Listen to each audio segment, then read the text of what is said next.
여러분 혹시 웹툰 기반 영화의 시장성 처음으로 알린 작품이 무엇인지 알고 계신가요?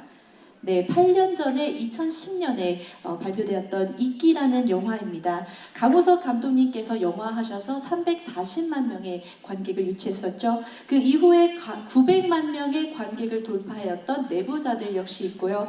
그 후에 우리는 모두 미생이다. 완생은 가질 수 있는 것이 아니라 지향하는 것이다. 네, 더 이상 말이 필요 없는 작품이죠. 직장인들의 교과서, 미생의 작가이시자 대한민국 콘텐츠 산업의 한 획을 긋고 계시는 대표 스토리텔러 윤태호 작가님의 기조연설을 박수로 청해 듣겠습니다.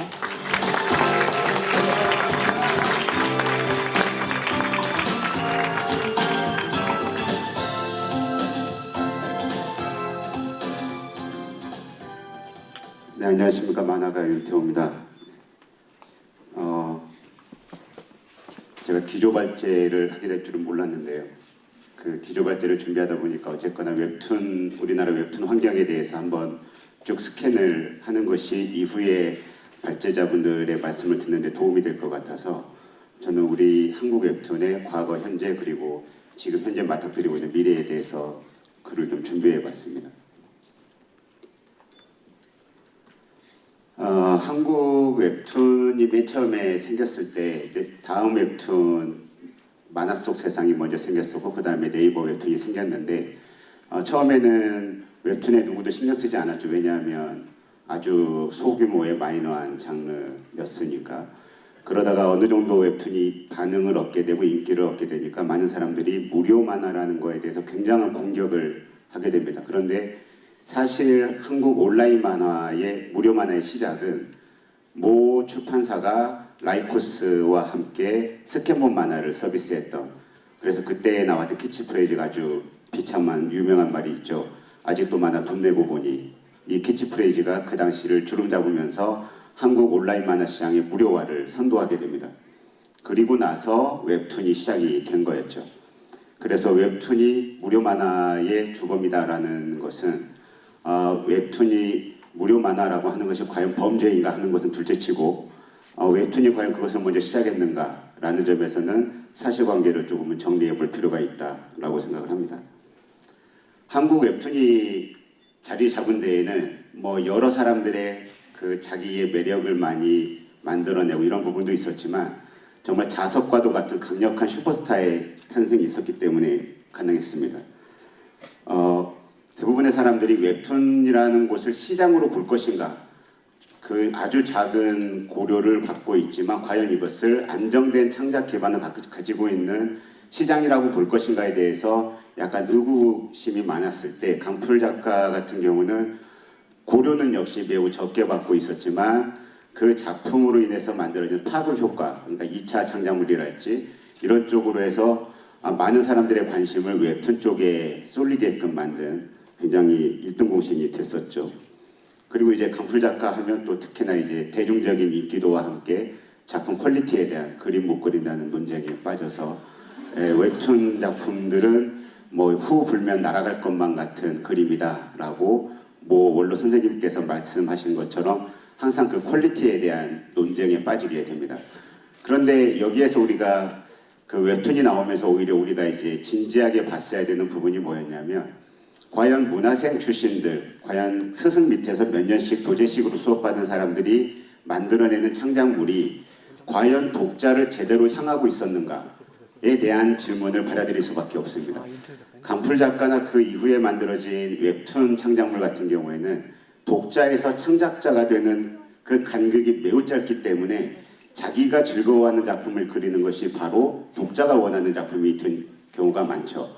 근데 반대로 도제식 수업을 오랫동안 받은 사람들은 독자와 너무나 멀리 떨어져 있었고 그들만의 리그가 또 존재했었기 때문에 그들 스스로의 경쟁에 매몰되는 함정이 항상 있어 왔습니다.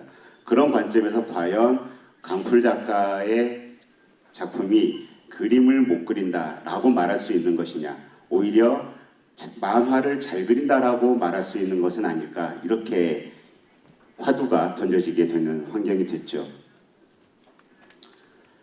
그리고 이제 강풀 작가를 통해서 알 수 있었던 것이 그 당시에 이제 뭐 김풍 작가도 역시 CF에 나오기도 했었고요. 과거에는 출판 만화 같은 경우에는 영상화가 된다거나 드라마화, 뭐 영화화 된다거나 이럴 때에는 항상 경력이 있는 인기 작가 위주로 됐었습니다. 왜냐하면 그 영상화 작업하는 사람들이 실수를 덜하기 위해서 만화방 같은 데 가가지고 이름 있는 작가 위주의 책만 보다 보니까 그 작가들의 작품만 선택되기 쉬웠던 거죠. 그런데 플랫폼의 노출 형식이 기본적으로 브로셔 같은 역할을 하고 있기 때문에 굉장히 많은 작가들의 작품을 또 무료였던 장점도 있었고 그들에게는 장점도 있었고 그렇게 해서 많은 작품들을 이렇게 서치할 수 있는 환경을 제공하게 됩니다. 게다가 뭐 어떤 작가들은 작품 연재가 끝나더라도 작품을 내리지 않고 옆에다 계속 노출을 시킴으로 해서 작품이 끝났을 때 대부분 출판 만화나 단행본 만화 같은 경우에는 뭐 한 보름 정도 책을 판 다음에 더 이상 안 팔리면 폐지화 시켜버리는 데 비해서 웹툰 같은 경우에는 같은 플랫폼 내에 항상 노출되어 있기 때문에 구작, 신작 개념 없이 새롭게 유입되는 독자들한테는 항상 그 작품을 볼 수 있는 노출된 환경을 제공했기 때문에 과거의 작품들도 계속해서 2차 판권이 팔려나가는 환경을 만들어냈죠. 이게 그 당시에 만화 속 세상과 강풀 작가가 만들어낸 아주 중요한 지점이기도 했고 그 당시에 강풀 작가뿐만이 아니라 강도하 작가 또는 뭐 하일권 작가랄지 양영순 작가랄지 이런 작가들이 이런 환경을 선도해 나갔던 작가라고 할 수 있겠습니다.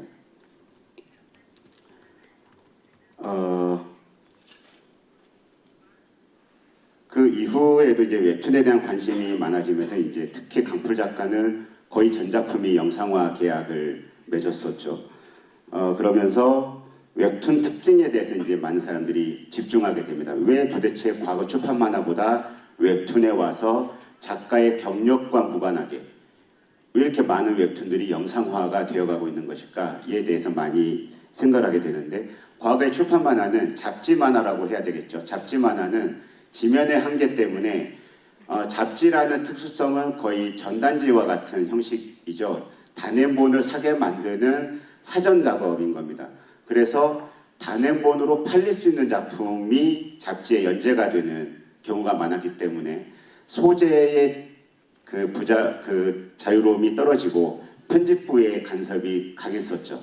그런데 웹툰 같은 경우에는 지면의 한계, 공간의 한계가 없기 때문에 또 이 당시에 다음과 네이버의 만화 담당자들은 만화 편집자라기보다는 만화 관리자, 프로듀서 같은 개념이 강했기 때문에 작품에 직접 개입하는 정도치를 떨어뜨리고 작가의 개성을 충분하게 사줬던 지점들이 있었죠. 그러다 보니까 소재가 굉장히 자유로웠고 그 기존 출판 만화에서는 잘 볼 수 없었던 뭐 SF 장르랄지 뭐 그리고 영상화하기에 좋은 제 이끼 나왔을 때도 그런 이야기 많이 했지만 스크롤 방식으로 계속 이 바퀴를 굴리다 보면 같은 프레임에 화면이 쭉쭉쭉쭉 연달아 올라가다 보면 필름이 지나가는 것처럼 그 영상 언어적인 느낌을 받게 되거든요. 그래서 그런 부분들에 대해서 독자들에게 많이 잘 어필이 된 것 같다. 그 다음에 플랫폼에 노출된 작품들은 기본적으로 2차 창작자들에게 좋은 어떤 환경을 제공합니다. 뭐냐면 작품이 가령 다음 웹툰, 네이버 웹툰에 정말 여러 가지 작품들이 n분의 1로 나누어져서 소개가 되어 있기 때문에 특정 작품이 더 강조되거나 이런 부분들이 없죠. 대신 그 위에 가이드로서 별점으로 작품들 순위를 볼 수 있게 한다거나 조회선으로 순위를 볼 수 있게 한다거나 이런 가이드가 존재하고 그 다음에 그 작품을 들어갔을 때 댓글을 보게 되면 이 작품에 대한 진성 독자가 몇 명이나 되는지 얼마나 되는지 주 독자층이 연령대가 어떻게 되는지 성별이 어떻게 되는지를 알 수가 있게 되죠. 그래서 2차 창작자로 하여금 이 작품을 선택했을 때 실수할 수 있는 환경을 축소시켜주게 되는 부분도 있는 게 됐죠. 그래서 과거 출판 만화보다 굉장히 안정된 2차 창작자들에게는 관심의 영역이 되었다라고 보여집니다. 미생 같은 경우는 여기는 안 나왔지만 미생 같은 경우에는 이제 드라마 덕을 굉장히 많이 본 작품이고요. 실제 취재가 너무 안 됐었기 때문에 이 작품은 계약 기간 동안 연재하면서 난 망했다라고 생각을 하면서 연재를 했었는데요. 완결 때 미생 같은 경우는 완결되고 나서 굉장히 반응이 좋았습니다. 드라마 나오기 전에 한 90만 부 정도의 책 판매고가 있었고, 드라마가 나왔을 때 거의 드라마가 나오던 그 시즌 동안 거의 100만 권 이상이 팔리게 됐고, 그 당시에 또 도서전까지 이슈가 팔리면서 토탈 200만 부가 당시에 팔렸던 기억이 있고요. 그때 이제 미생이 연재가 종료됐었기 때문에 저는 출판사와 위즈덤 하우스 출판사와 다음 웹툰의 어떤 유료화 과금 정책에 대해서 고민하지 않을 수가 없었습니다.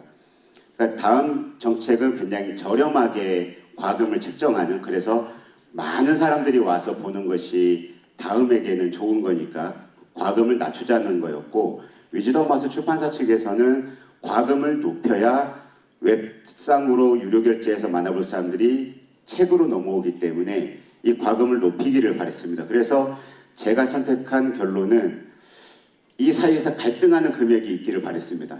뭔가 쉽게 결정하지 못하고, 사장이 욕을 보는 게 낫겠고, 욕을 결제하자니 이건 어차피 내가 소유하는 게 아니라 스트리밍인데 며칠밖에 못 보는 건데 이 돈을 내도 되나? 차라리 책을 사는 게 좋지 않나? 이 고민을 하기 바랬습니다. 그래서 책정을 했었고, 금액을 결과로는 지금 이제 260만 부까지 책이 이제 판매가 되고 있는 상황입니다.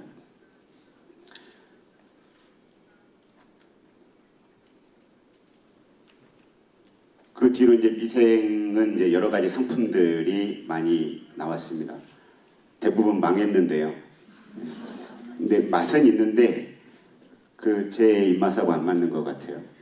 다른 분들이. 그래서 대부분은 망했습니다.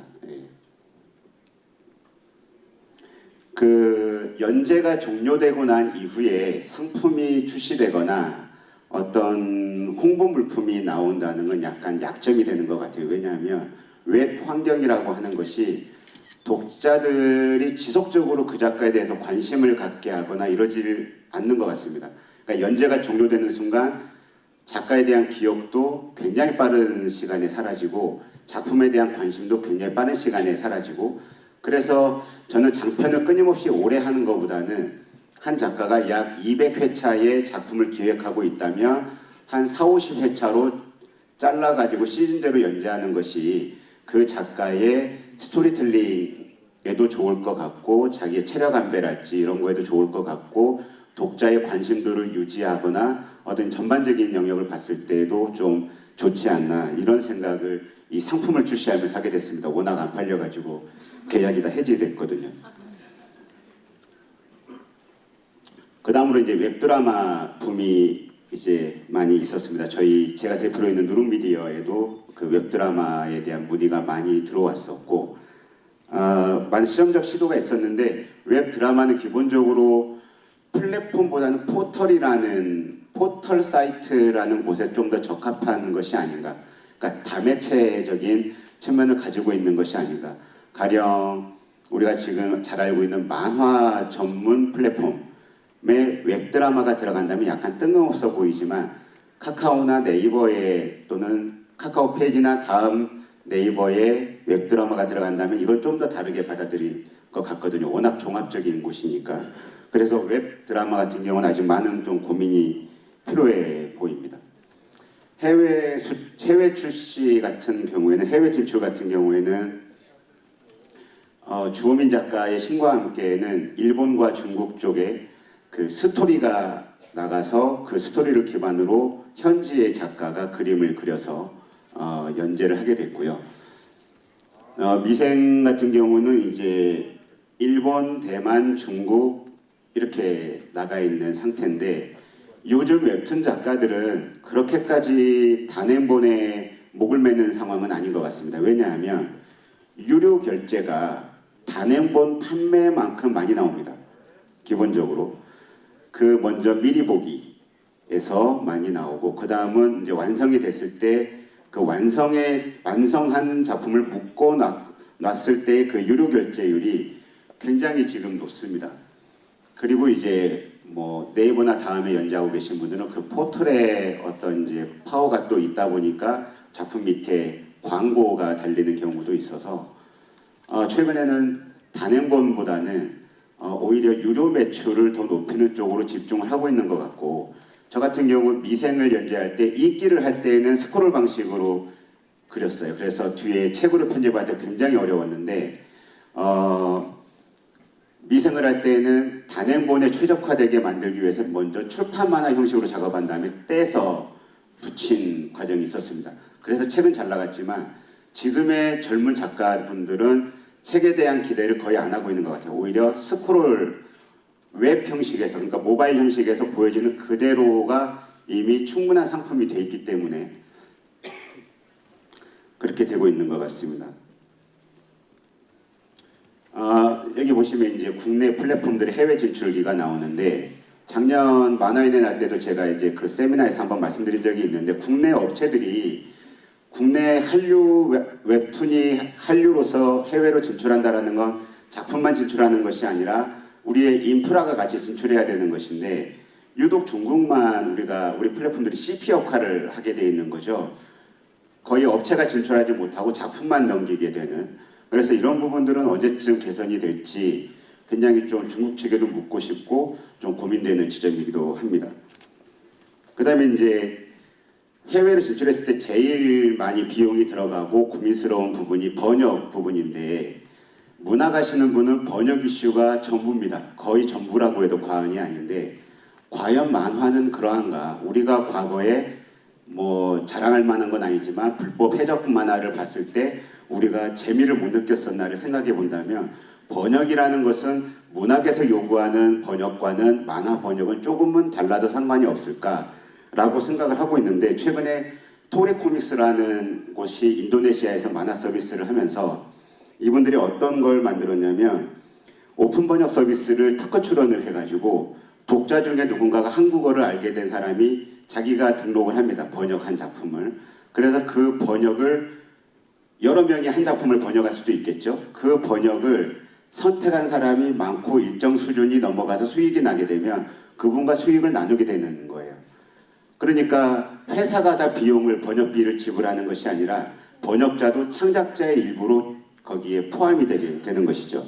그래서 자유롭게 번역을 한 것을 등록하고, 그래서 그 번역한 작품의 수익을 쉐어한다.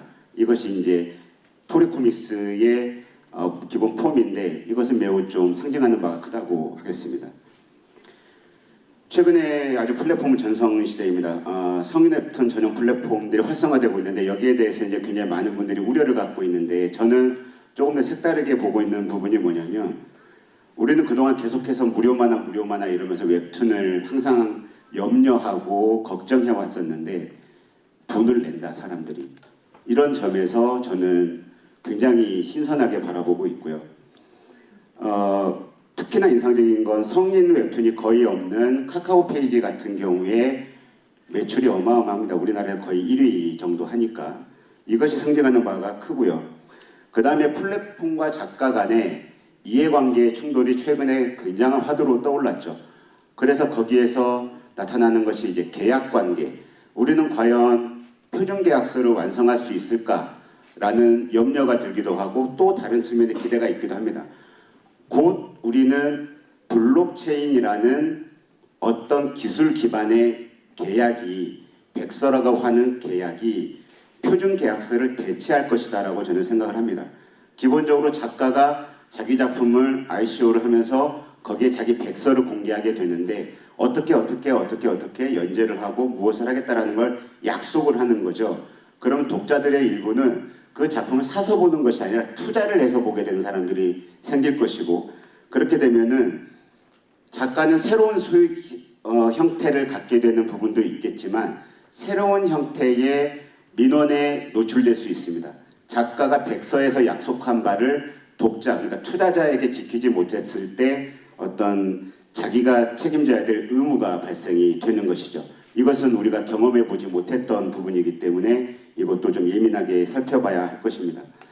현재 가장 한국 플랫폼들이 문제시하고 있고 걱정하고 있는 것은 성인 플랫폼이 아닙니다. 오히려 밤토끼와 같은 불법 유통 만화 사이트입니다.